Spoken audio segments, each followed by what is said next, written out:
మంగళగిరిలో కార్గిల్ విజయ్ దివస్ కార్యక్రమం జరిగింది. ఈ కార్యక్రమంలో వెటరన్స్ ఆర్గనైజేషన్ ప్రతినిధులు అమన్, శంకర్ రెడ్డి, గోవిందరావు తదితరులు పాల్గొన్నారు. అనంతరం వారు మాట్లాడారు.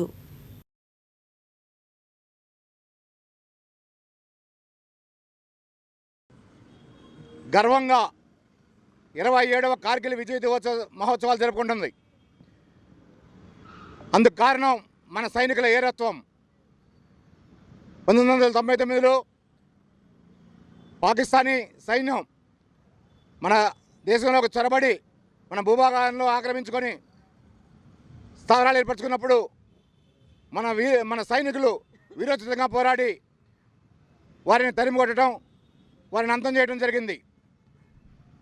ఆ ప్రక్రియలో మన భారత జవాన్లు కూడా 527 మంది అమరులయ్యారు. ఆ వీర జవాన్ల ప్రాణత్యాగం ఈరోజు మనం గర్వంగా చెప్పుకుంటున్నాం. భారతదేశం అంతా గర్వించదగ్గ ఈ రోజుని పండుగలా జరుపుకోవాల్సిన ఆవశ్యకత ప్రతి భారతీయుడికి ఉంది. గుండెడ్డి శంకర్ రెడ్డి, మంగళగిరి వెటరన్స్ ఆర్గనైజేషన్కి ప్రెసిడెంట్ని. ఈరోజు మనందరం సమావేశం అవడానికి కారణం కార్గిల్ విజయ్ దివస్ జరుపుకుంటున్నాం.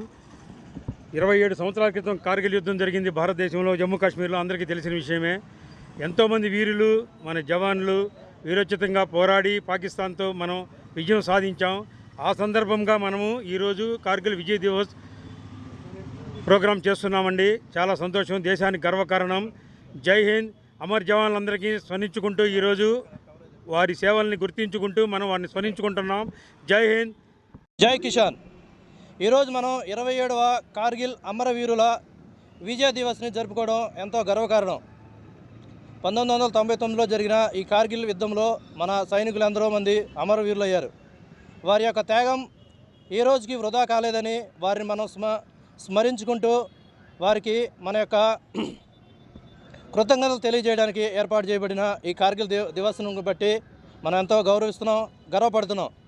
మేమందరం మాజీ సైనికులు అయ్యుండి ఇంత గొప్ప అవకాశాన్ని ఆ రోజు యుద్ధంలో మన వాళ్ళు గెలవడానికి వాళ్ళ ఎన్నో సాయశక్తులా ప్రయత్నించారు.